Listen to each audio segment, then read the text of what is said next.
Hello plant lovers, it is Matthew in Melbourne welcoming you to my channel. Thank you very much for finding me in this crowded world of YouTube videos.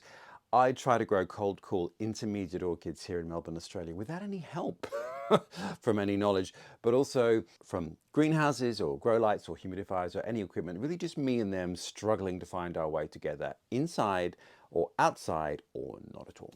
So plant lovers of the world, if that sounds like your conditions and your bag, do hit subscribe. I post every week on a Friday. My ramblings are amateur, but they might help you in your orchid journey. And my journey today is out of the car with bagfuls of orchids. Yes, plant lovers, today was the Orchid Society's Council of Victoria's Melbourne Spectacular, where lots and lots of growers have selling stands, and most of the clubs and groups in Victoria have a display of flowering plants, and it is incredible. Happens every year. I'll put the link to the organisation below. You've missed it, unfortunately, but next year put it in your calendar because it's very, very exciting. It runs over 3 days, Friday, Saturday and Sunday. And I was very lucky to go early, and last week's video was about the actual exhibition itself, so if you haven't seen that, I'll put the link for that video. And of course, once I finished filming, plant lovers, I was very tempted to just have a little look at what was going on some of the stands, and despite seriously having no intention to buy anything, I did. So here we are. It is orchid haul time because I did buy some things, but you know what? Firstly, it's the end of winter, early spring, and at this time of year, when it starts to warm up, I do get a sense of what didn't make it. It's like that list in the Oscars of people that we've lost this year. Well, every winter I lose some orchids because they have to fend for themselves outside. Well, not totally for themselves, they're undercover, but some things just don't make it. Often they're seedlings, but sometimes older plants as well. And as ever, the Grim Reaper cut through, particularly my seedlings. So I thought, you know what? I've lost so many plants, I can replace a few of them. However, they were nearly all seedlings and tiny, and some of these plants are not that small. But you know what too? Being in that kind of space where you're getting to meet the growers, you're seeing people who have very similar conditions to you and what they're able to grow and what they're able to bloom, it's very inspiring. And seeing all the incredible displays of flowering specimen plants is just inspiring. And of course, it is a once in a year opportunity to buy some incredible things and talk to incredible owners. So yes, I went, I saw, I conquered, I shopped. Let's go through them. And there will be a bit of an explanation as to why, because that is quite important. Yes, I do have a lot of orchids. And actually, as some of the viewers pointed out who met me today, so thank you very much for saying hello. Thank you for pointing out that I have enough orchids already. And why do you need all of these, Matthew? But, you know, what's a boy to do? And thank you to the lady who told me off about my pronunciation of Cattleya, as she pointed out, named after William Catley. So yes, it was a learning experience. Thank you very much. Anyway, well, that brings us quite charmingly to this. Now, there is a grower called Orchids on Newbold, and I'll put the link below to their website. A great e-com seller, actually, but also they have a physical presence at lots of plant fairs and orchid fairs throughout the year. The great thing is that they grow exactly the same way as me. So cold, i.e. no heating, and undercover, but actually in rural Victoria. So colder winters than me, and possibly actually hotter summers too. So I'm always fascinating to see what they have on their stand because I can grow anything that they have there, obviously. So it's great to see things in bloom. And they have a lot of cool climate cattleyas, not cattleyas. Thank you for the correction. And it's always great, once again, just to cut to the chase and understand which ones are going to really thrive in my conditions, because there's kind of no point anymore being in zonal denial and trying to grow tropical things in a cool or a cold environment. It really doesn't work, I'm here to tell you. So I was intrigued by this one. Now, the flowers are sort of on the turn. Doesn't really have any ID, but it's obviously a hybrid Cattleya type. And the reason I bought it was literally just for that form. So I have nothing of this form. I also loved the flowers, quite different to anything I have, and the sort of apricot and pink nature of it. But more than anything, it was the form. Now, this type of hybrid is quite common with this sort of form of a more upright spike with the flowers radiating around. But To find a guaranteed cool growing one, now that's something else. So I was very happy to find this fantastic specimen plant. Look at that. Plenty of old flower spikes, wonderful new growths, and a really healthy looking plant. And it's a bit cool today and there's no sun, but I wonder if it will actually have a fragrance. So I was very excited by this. Whatever it actually is, I don't really care.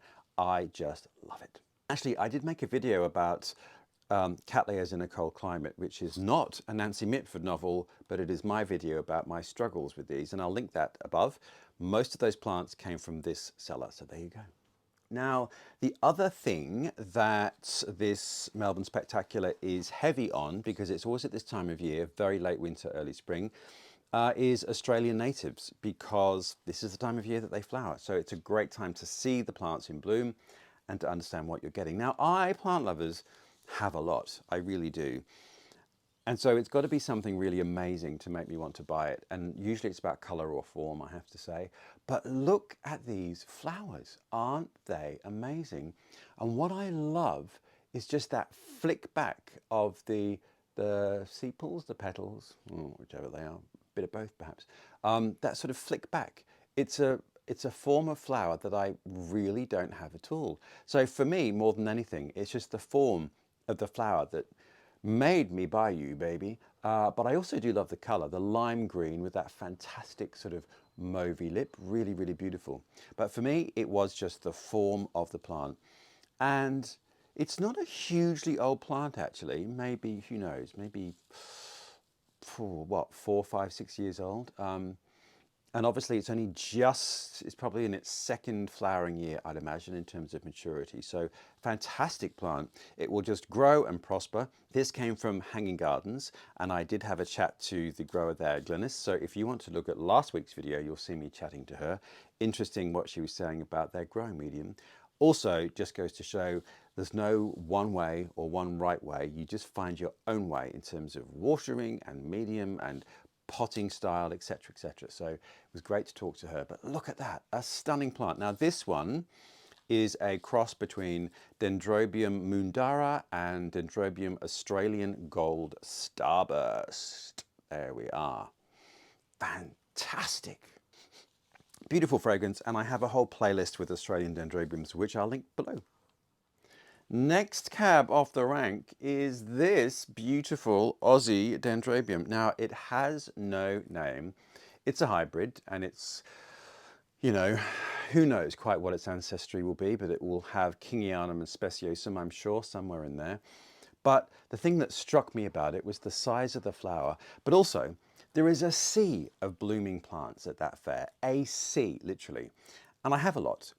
So it's really something, has to really stand out for me in terms of me wanting to add it to the collection. And this was one. And it is because the size of the flower, but also the color, sort of pale green with the beautiful freckles of sort of burgundy on the outside. Now, the flowers are all just opening actually, so they're all quite young. And I do feel that color is going to deepen and richen over time. Richen? Get richer. Anyway, I think it will become more beautiful with time. So I'm curious to see. Anyway, this one stood out for me. Amazing specimen plant. Look at that. An incredible new growth. Can you see the very lime green new canes pinging out there? This is a very, very happy plant. Oops. And I am a very, very happy new owner of it. The other thing that is in bloom at this time of year is, of course, Cymbidiums. And I need more Cymbidiums like a hole on the head. But this one just really leapt out at me, largely because of the form. So it's relatively compact, but so are the flowers. The spikes and the actual flowers themselves are really quite small and the most beautiful sort of pale mauve. And again, in a sea of Cymbidiums, this one just leapt out at me. And I have nothing like it. I have really nothing in this form and color and just the way that the spikes emerge in relation to the leaves, the color, the form of the flower, just really gorgeous. It doesn't have a name, unfortunately, so I can't tell you what it is. It is a no ID Cymbidium hybrid, but it is the most glorious plant, and I'm very, very happy that it's mine. Now, I do have a Cymbidium playlist with lots of care videos, so have a look at that if you're curious to know how I grow them here. Now, another Aussie, and this one is a plant that I've mentioned a lot. It is Dendrobium tetragonum. And look at that. It's a little hard to photograph because the flowers are very lime green, so they don't really pick up, unfortunately. But there you get a sense of the flowers. Very, very beautiful. And this plant is used in a lot of hybridization of Australian dendrobiums because it has that very spidery form to the flower and that sort of bit of kickback. So I think the one we looked at earlier, which are this one here, that has these curled back sepals and petals, will probably have some tetragonum ancestry in it. Also, interesting form. Look at these sort of very square canes at the top there. Interesting plant. It's a species, bit of a cooler grower though. It's from slightly higher altitudes and doesn't like as much light as your average Aussie dendrobium. So I'm thrilled to have found this. It's more of a curiosity than anything because the flowers, you know, they're beautiful, but they're not mind-blowing as the hybrids are, but that's the point, I suppose. So I'm very happy to add this species plant to my collection. Should we talk zygos, plant lovers? Or not? Now, I recently made a video about my Zygopetalum rescue and the fact that it flowered, and I was very, very happy.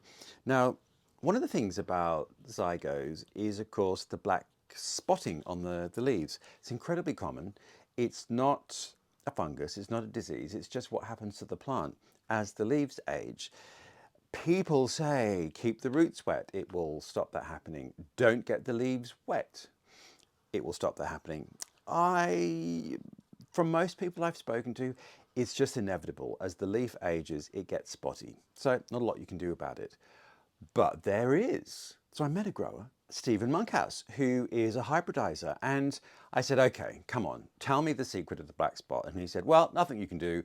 Most of those zygos and the older hybrids all have that characteristic, so put up with it, basically. However, Stephen has been producing these hybrids between Zygopetalums and Neogardnerias, which are very, very similar, and producing a plant that is vigorous, floriferous, fragrant, and spot-free.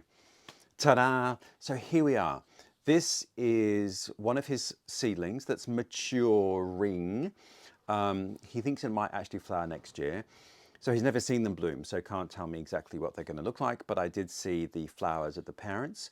So they'll look very zygo-like, but it's going to be very interesting to see what the plants look like because they don't spot. Now this is at the back here, an older bulb. Look at those leaves, glossy and green, and here is a new growth. Now, if this was going to bloom at this point, the flower spike would have emerged earlier, so we're going to get no flowers, but we are going to get a new growth. And these also will bloom twice a year, spring and autumn. So I'm thrilled. I bought two because one ain't enough. They're both very different. And I'm very, very excited to see what happens with these. The acronym for these is ZGA, and the intergeneric name is, I'm going to have to say Zygoneria. I don't want to say gonorrhea. I'm sure, let me look. Zygoneria. No, it is Zygoneria, I think. Anyway, I'm sure it's pronounced differently, but it's the combination between those two species. So producing this zygo-looking plant, but with the different characteristics and a much healthier looking leaf. So I'm very excited by those.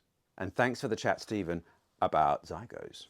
Now, some old favourites. I do not need Sarcochilus, as you know. I have many, but look at this little one.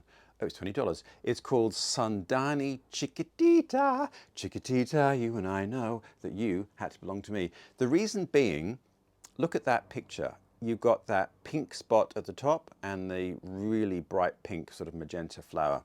Now, I don't have many good pink spots. This is a cross between these two, so no one really knows what it's going to look like, but it will be spotty. A beautiful seedling, and I chose this seedling because it already has, several actually, but it's got already new growth points forming at the bottom. So a very vigorous plant. It's probably a 1 or 2 year old seedling. It will definitely flower next year. So I just wanted to get some pink spots in my life. And the other thing I don't need, Cymbidiums, but that's seedling Cymbidiums. But this one, look at that flower. So it's called Cymbidium Funky Devon Gerard. There you go, Funky Devon. But it's just the form of the flower and the colour I really love the look of. So I'm not sure whether this will be pendulous, compact, massive. I'm thinking by the looks of it, it's actually compact pendulous type, which is great. Makes them much easier to grow. You can hang them up. Anyway, little seedling, 4 years away from growth, oh, whatever, but very, very healthy plant, but a really unusual colorway, which I was keen to have.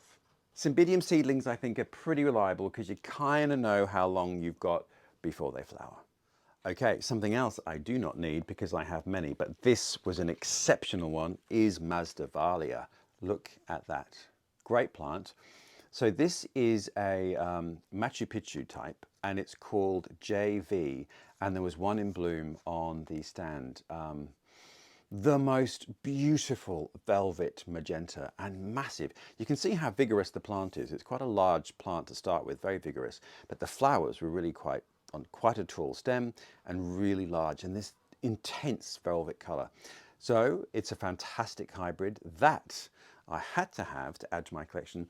And I will do a follow-up Masdevallia story because some mine are in bloom, so I will look at that with you.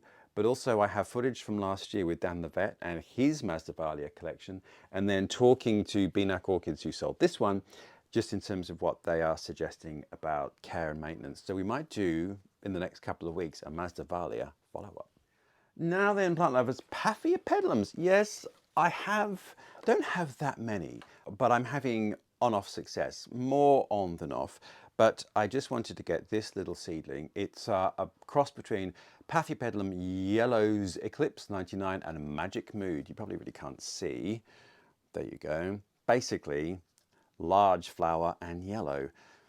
I just thought, why not? Goodness me. There you go. It's a very small plant.